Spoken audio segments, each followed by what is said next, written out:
Life is a quest for logic and reason. It is a quest to find balance between science and faith.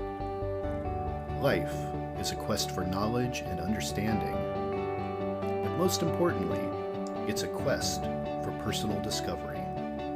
Whatever your quest, knowing yourself is the beginning of all wisdom. Welcome to Quest.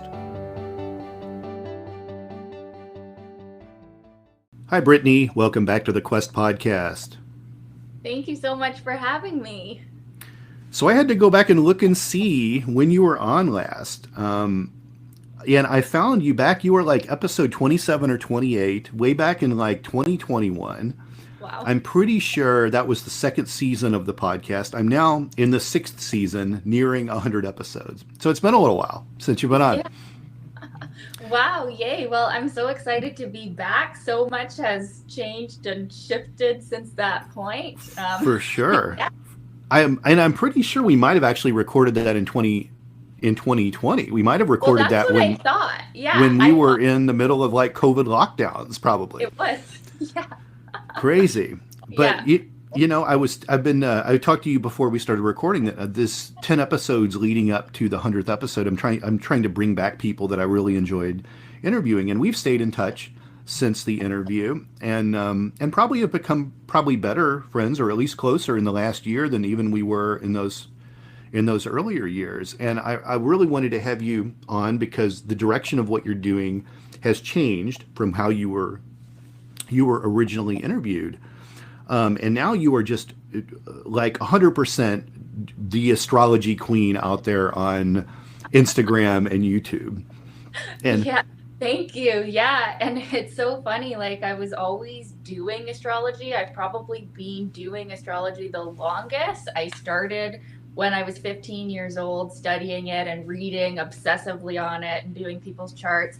And so it was always kind of in the background. But at the time when I came on, I was focusing on some of my other passions, I think, more. And, I'm always so multi-passionate. But yeah, now I'm mostly just solely doing astrology, mostly on YouTube, TikTok. I'm all over the place, just going back to my kind of like my original passion.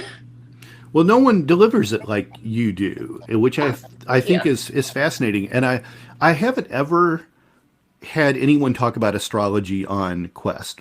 And I mean, people that listen to this show know I try to keep an open mind about all types of things. So really what I wanted to do today was to go into a deep dive about astrology so I can learn about it as well as people in the audience. But before we get into that, I think it would be interesting to kind of go back and talk about just sort of what happened after our interview, because your life really went sideways quickly. Yeah. And it really changed the dynamic of who you were and where you were going. And you lost a loved one. Do you want to tell the audience a little bit about that story and what happened to you post-COVID and kind of how it changed the progression of your career and your life, really? Exactly. It changed absolutely everything. And I think it is important we talk about it because I feel like on the last podcast, what I was doing at that time was a lot to do with the relationship that I was in. I was teaching other women and some men how to manifest their dream love relationship. And I used to talk a lot about dream man manifesting. And I was at the time engaged and living with and raising our child together with the love of my life. And he passed away suddenly and tragically in September of 2021. So since then, I mean, I had to go through a complete restructuring of my life. It really was like I lost my other half. This was probably, the most intense relationship of my life, the most in love that I had been. And it just was soul shattering and life crushing. And it really, it changed the direction for me a lot. I had to take time to just heal. It took maybe about 6 months to even be able to sleep alone in the bed, sleep alone in our house. And and start, getting back to just the normalcy of life and living like a normal person without, the agony of crying every single day and not being able to function. So it took about 6 months to just kind of get going. And then, now it'll be coming up to 3 years in September.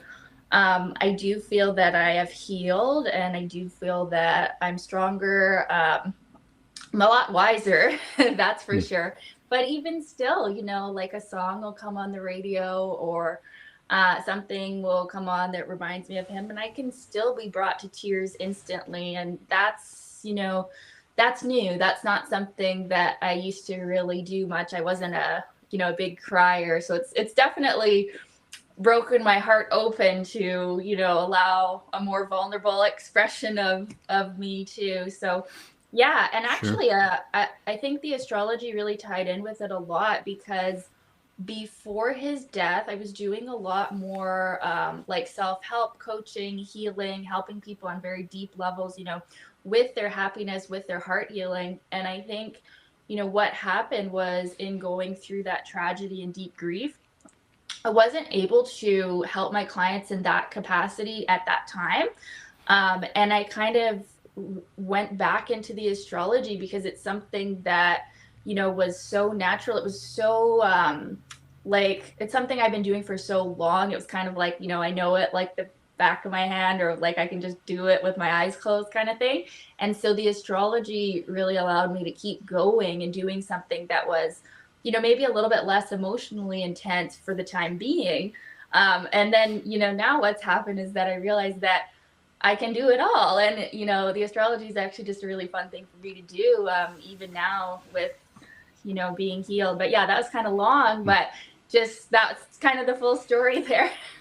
I remember, it was sudden, and it was just like, one moment I remember you telling me, how in love you were, and, where all this was going, and you kind of built this family. And then one day it was like this tragic thing happened. I was like, whoa, it was like, really, I mean, people are shook by that. And I even was, I didn't know him, but people that I had never met reached out, and they were crying for me. They said people were so affected because I shared the relationship so publicly. It was kind of a part of my brand. It was definitely a part of my business, just to teach on love and relationships. Although I was doing that prior to having the actual physical man manifested, but I definitely did put us on there a lot. And yeah, people were really affected. I think people could feel me.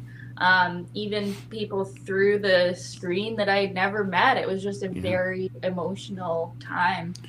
It's interesting. I think people hear the term crisis of faith, right? And it's related to people that are usually in organized religion. Something happens and you question your Catholicism. Like it's usually what you hear. You don't hear crisis of spirituality. You hear crisis of faith, and more than anything. But I think really that kind of holds true for something like this. I think people don't think about the other side of the coin, like to manifest your dream man, or to pray to God to get your dream man, or to have a baby or whatever, and then something tragic happens after that, how that shakes you to your core and makes you question these things that were so important to you. Did you ever feel like that? Or do you think, is there any, do you think there's anything to what I'm saying? I definitely do. And I also feel like, I don't know, not to sound egotistical or anything, but it's so interesting that this experience, I feel like, did not test my faith. If anything, it only made my faith stronger, because it was kind of like as soon as he died, I didn't have anything to rely on but my faith in spirit and in our connection and in the things that I taught. It kind of, I think for me, it kind of did the opposite, because when someone leaves the physical realm and you don't have their body, you don't have their support, their love in that physical sense, it kind of made me just totally rely on spirit, because that was all that I had.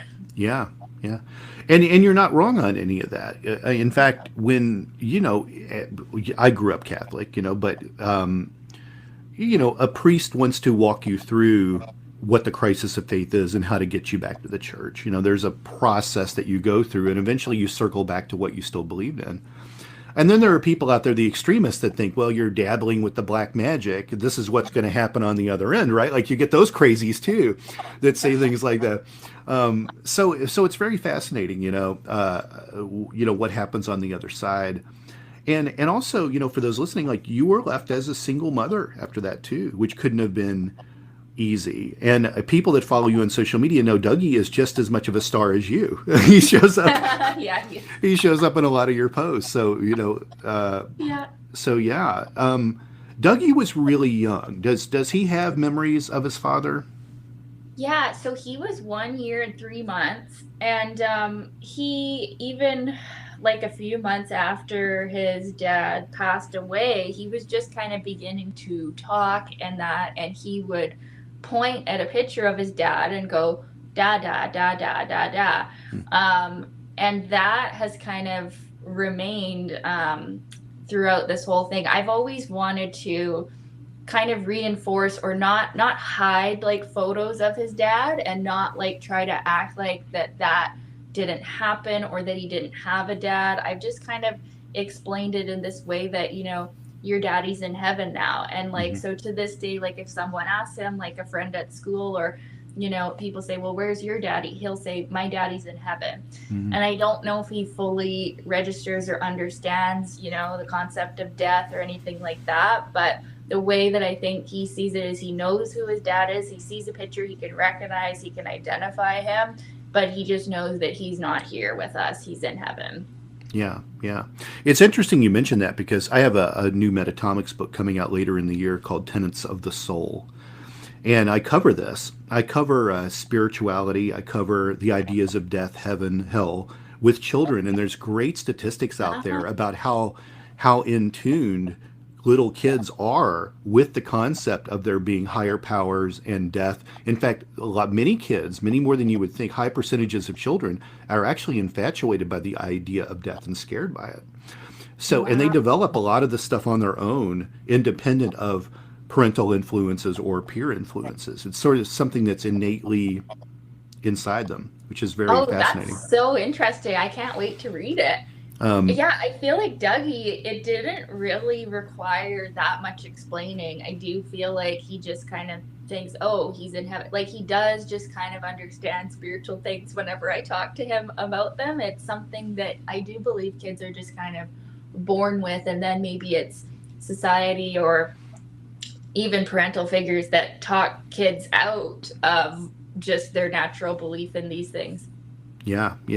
And my next question about all this was the kind of the legacy of his father, which you sort of answered, how you handle it moving forward, because I've certainly known people that have kind of, and this is some little morbid to say, but like buried the memory of their father, like because the kids were just too small. And then, other relationships happen and then there's just sort of no knowledge and, it's never talked about. How will you share the legacy of his father with him when he's old enough to really ask questions or want to know more? Well, it's funny. I've been pressured by certain people in my life to sort of do that, to, not mention his father, have him grow up without knowing this kind of thing. But to me, that's always felt just horribly wrong.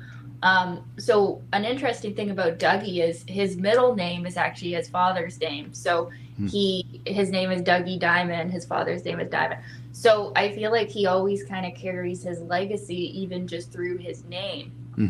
And I will never change his name. And I think I'll just always, continue to show him the pictures. You did have a wonderful dad. He was an amazing father while he was alive. So it's very easy for me to share those positive memories. And just, talk about it. He likes to even see videos of his daddy. It doesn't make him sad. If anything, I think that it actually makes him feel happy, which is the same for me. But everybody processes grief differently. Some people do just like to shut it out, right? And other people, well, I think how I've done it is I've just gone fully into it and allowed myself to feel all that is there. And I think we'll just continue to live, we've got one daddy of Dougie in spirit. And then, if I move on and I have another man in my life, I don't think he doesn't have to be his second daddy. He could. Well, we'll see what Dougie wants. If you want to call him daddy too, I don't know. But I think you can have two. You can have one in spirit and one in the physical if it does go that way for me. Yeah, yeah. Well, Brittany, I appreciate you sharing that story. We talked about this a little bit before the interview, whether you wanted to touch on any of this or not, because I feel like it really makes you who you are today.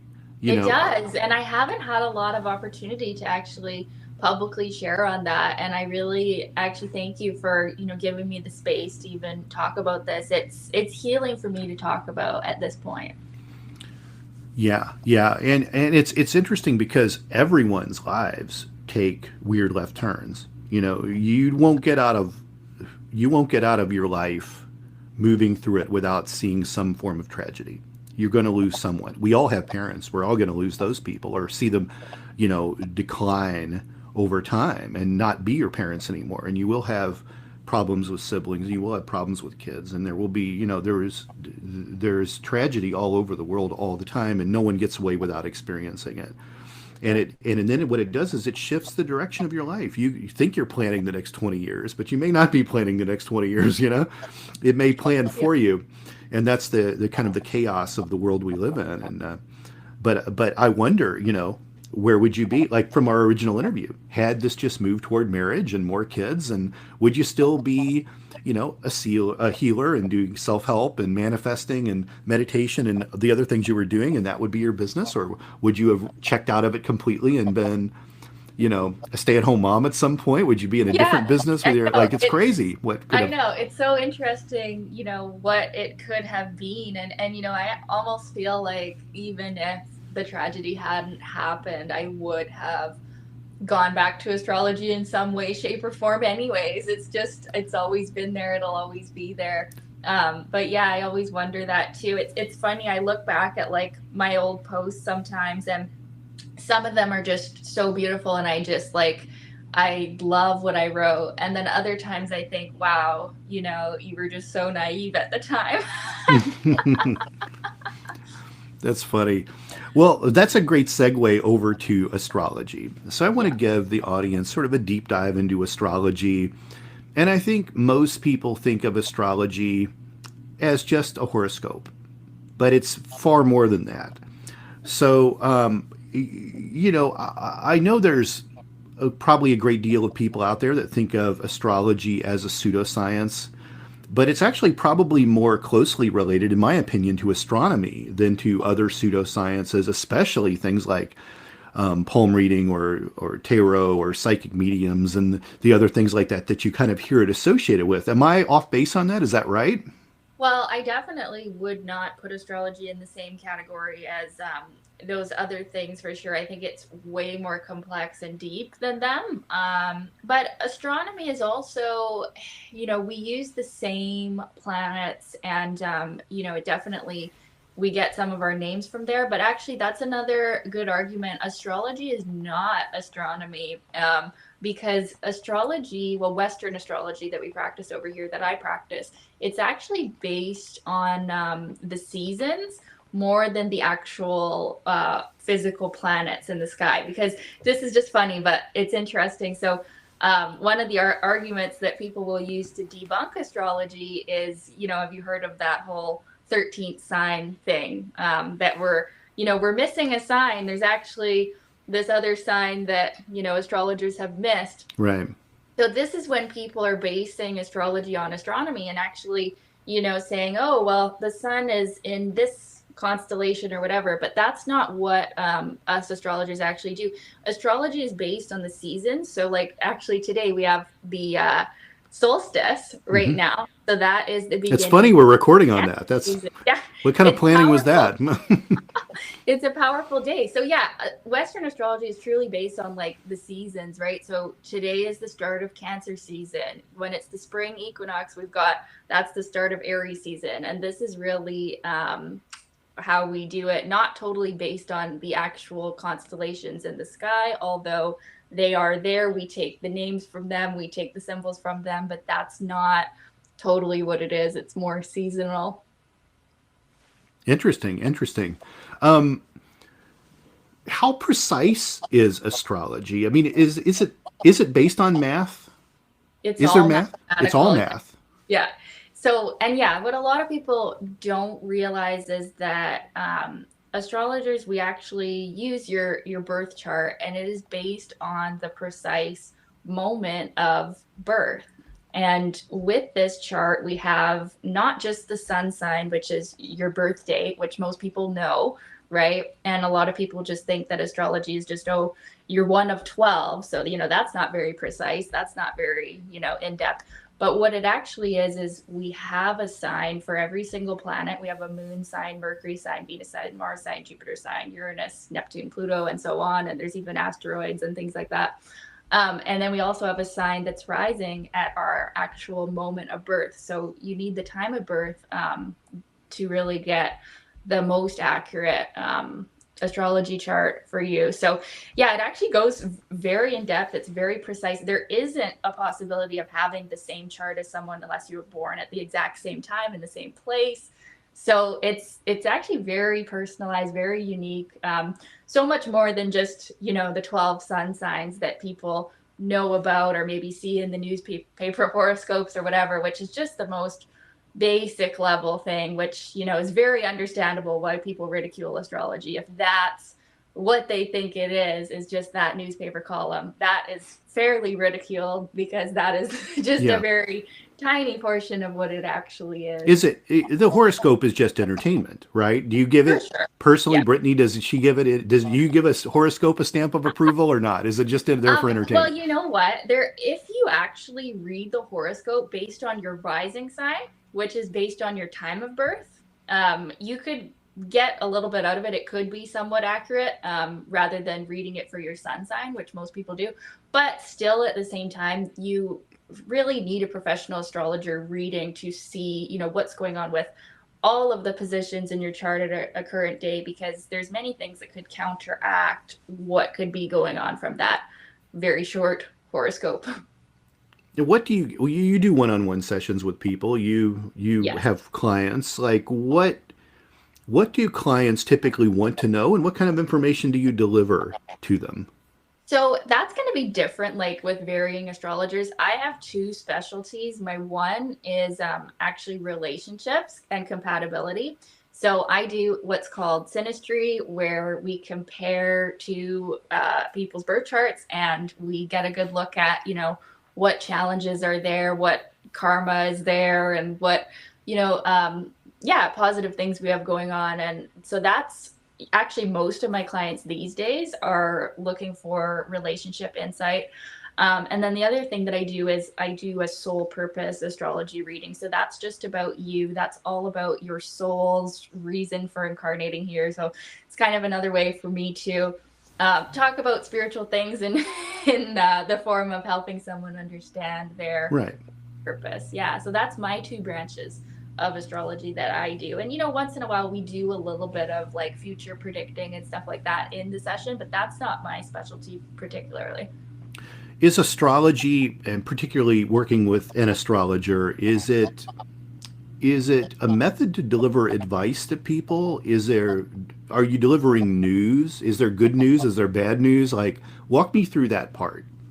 So, yeah, sometimes I give a little bit of advice.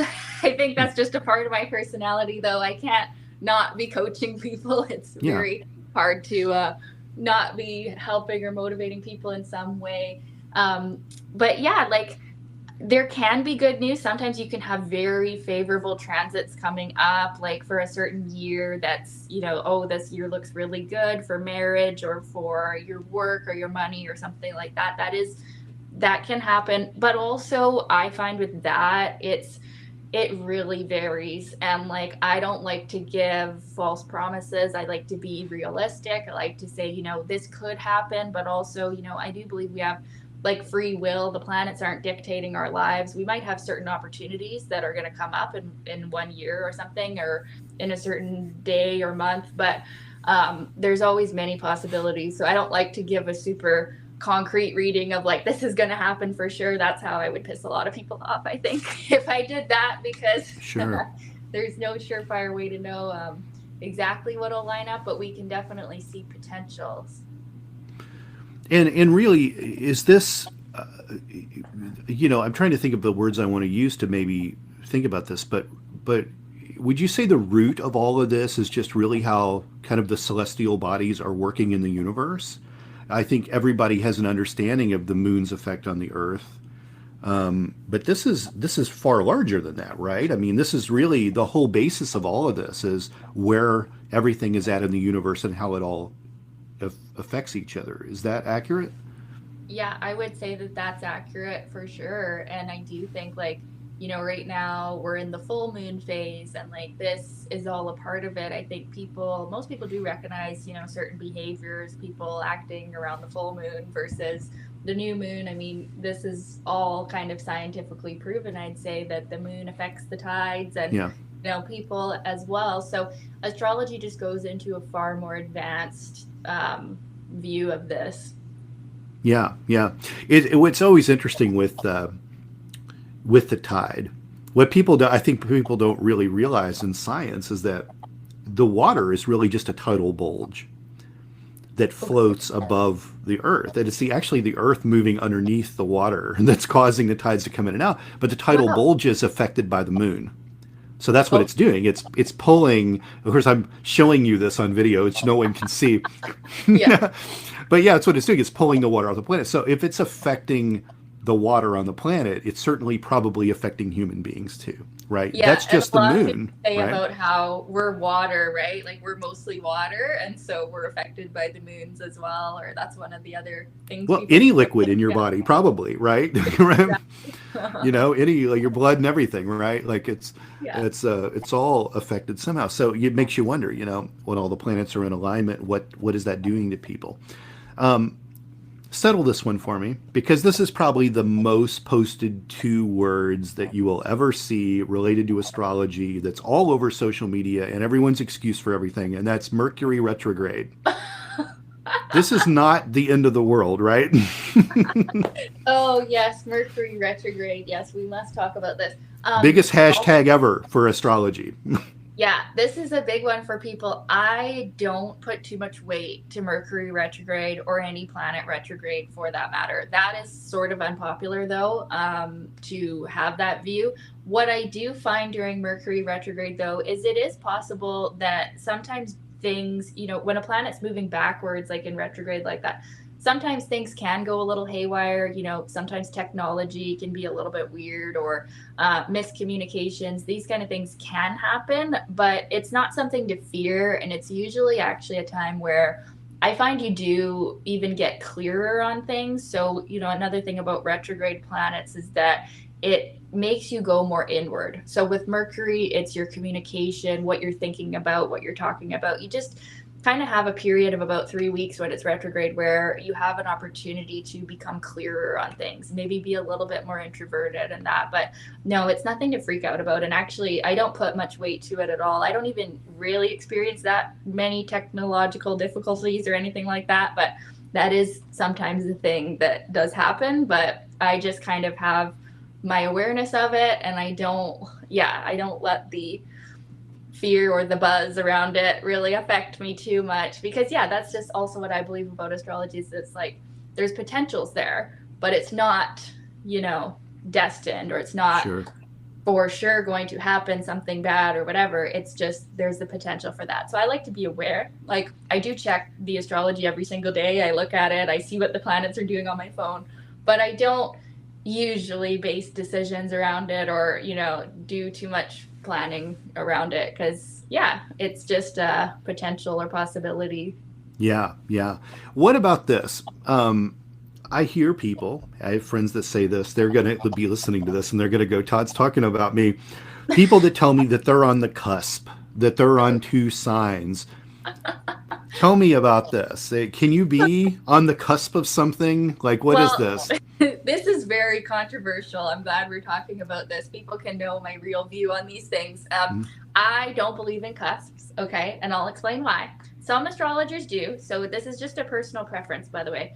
But so for me, because the astrology chart is based on the exact moment of birth, the time of birth, it really does show down to the minute whether you are Gemini sun or a Cancer sun, which is what the shift we're having today, right? So, today, for example, the sun is going into Cancer at around 1:40 p.m. or something PST, I think. So for me, like when I would erect the chart, I would look at, okay, is it at the Gemini minute or is it at the Cancer minute? Yeah. And because it is that exact. Now, the reason that I feel people believe they are a cusp is because it is very common, because Mercury and Venus do not move very far away from the sun. It's very common to be a certain sun sign with either the previous sun sign of in Mercury or Venus, or the sign after of Mercury or Venus. So like if you're, for example, you're a Cancer sun, it's very common for you to have Mercury or Venus in Gemini, because of the fact that Mercury and Venus can never be a certain amount of degrees away from the sun.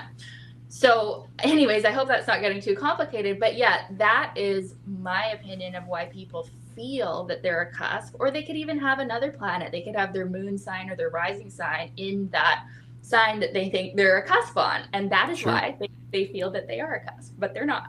Gotcha. I get it. Yeah. What's the origin of astrology? How far back does it go? Do you know who developed it? Was this a Roman or Greek thing, or Chinese, or where did it evolve from? You know what? That's a really good question. And I don't actually know the history of it. I feel like that's something I've never even fully gone into. I know that it goes way back. I think it goes back, even further back than religion, or, I definitely think people have been doing it since the beginning of time, but I'm not an expert in the actual history of it. That's a really good question. A friend of mine does acupuncture, and she told me one time that the Chinese developed all of this, and that this was kind of built on like Chinese star charts, and that it went back, 8,000 years. And then I remember another friend of mine got into an argument with this girl and said, no, this was something that came from the Greeks, and it came from their gods, and it came from, so it was just this crazy back and forth. And I don't know if there's any real consensus on where the origin is from. It'd be fun to get those two people on a podcast doing that. I'm gonna have a bunch of talking heads, and my next podcast is gonna be one where I just, instead of like the happy fun digging into stuff, it's going to be me making people fight. Yes. And I'm not too sure. I don't have an argument on that, because it's not, it's funny. It's never been something I've fully looked into. But it's interesting. This year, I actually just for the first time delved into Chinese astrology, which I had originally thought it was just a super basic generalized thing. But they do actually have a form of birth chart, and it is actually quite accurate. And I just discovered that this year. So I'm always learning. I don't claim to know everything, but yeah, it's funny.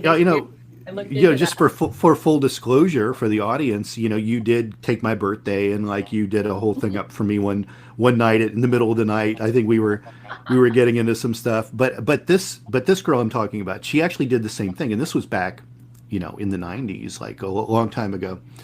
And, and she put together this really extensive thing for me, and, took my birthday, and then it was like, you're the dog. And then it was like this iron dog, and there's this positive thing. And then there's this, if it takes on this negative slant, and this incredibly vast thing, which was incredibly accurate to kind of what my personality was like. Yeah, that is exactly it. That's what I just discovered this year, is it's not just based on the year. That's all we've kind of heard with Chinese astrology, is it's just the year of this, right? And I'm the pig, and I think I didn't particularly like that, but it does actually go way more in depth. So they do have a system, and I think that it's really accurate also. Yeah. Because you're not just the dog, you are some variation on the dog, because all these other things were happening. This was transitioning here, and this was doing this, and this takes on a positive arc, and you can become this. And then I was like, holy moly, like this is like so. I still have that. original thing she did for me, which was very cool. So I find it all very fascinating, and I wanted to talk about it today for sure with you. What do you say to people that say that what you're doing is just superstition, that there's no basis in science? How do you address the haters for your field of work? It's so funny. I actually don't get very many people that are saying that. And I don't know if this is a recent shift in like the energies or something, but I do not have very many comments like that at all. Mm. And if I did, I usually don't respond to that kind of thing. If it's online, obviously I don't have to respond to things like that. But in person, I would just say probably what I told you is that, this is a study that's far more vast than most people realize. And, what you think it is just barely scratching the surface of what it is, right? Because that is the general thing, is that people associate it with all this other stuff, psychics, and it's nothing to do with being psychic. You can be intuitive with the charts, but it's actually, you're just reading a chart, and it's all mathematical, right? So I would probably just say exactly what I said to you about, the newspaper columns. That's just a very base level.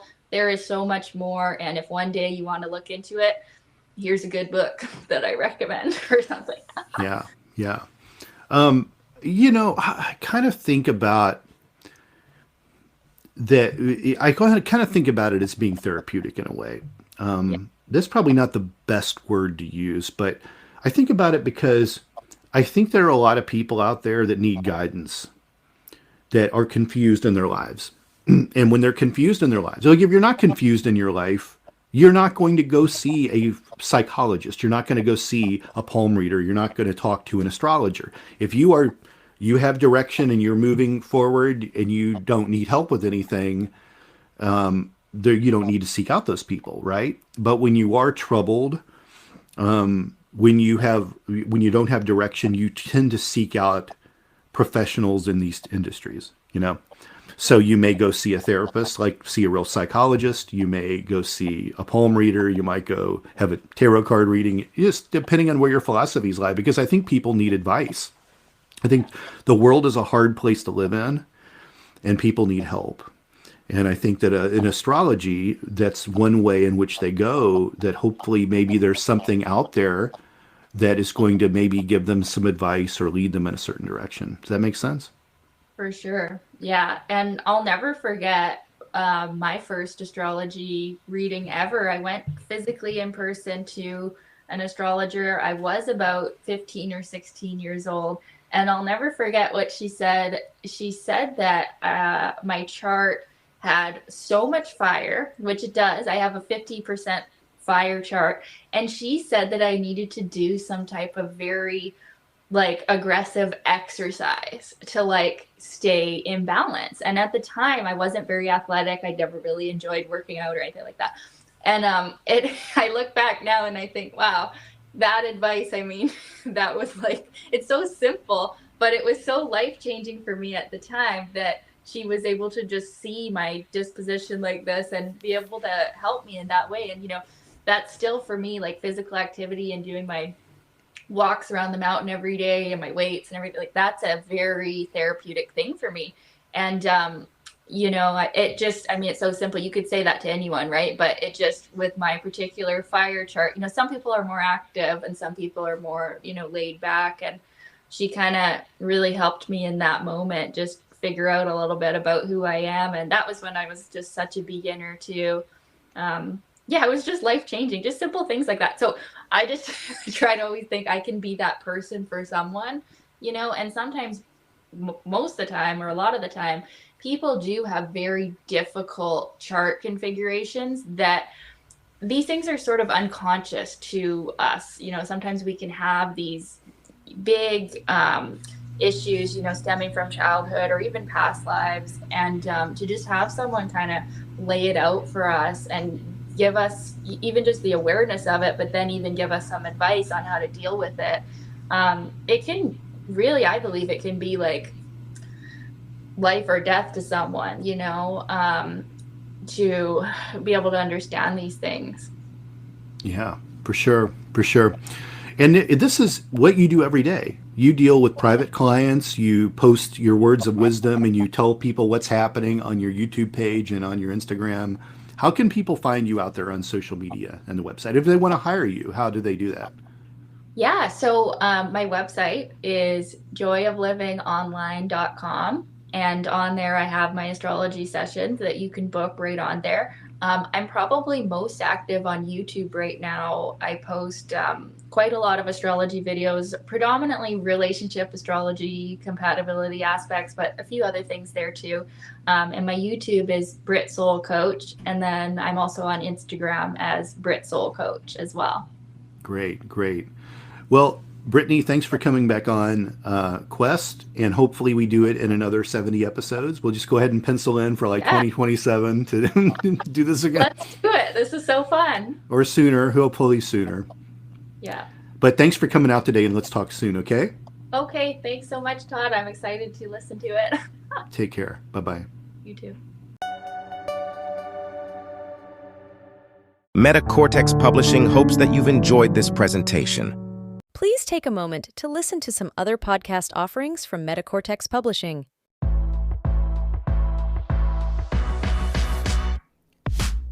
The Danceology podcast interviews the great masters of dance, the working professionals starring in today's most exciting shows, and the rising stars ready to amp up the craft. I'm your host, Edyta Stawenska from Dancing with the Stars. Join me as I dive into the world of dance, uncovering unique stories and the fascinating personalities of industry professionals on Danceology.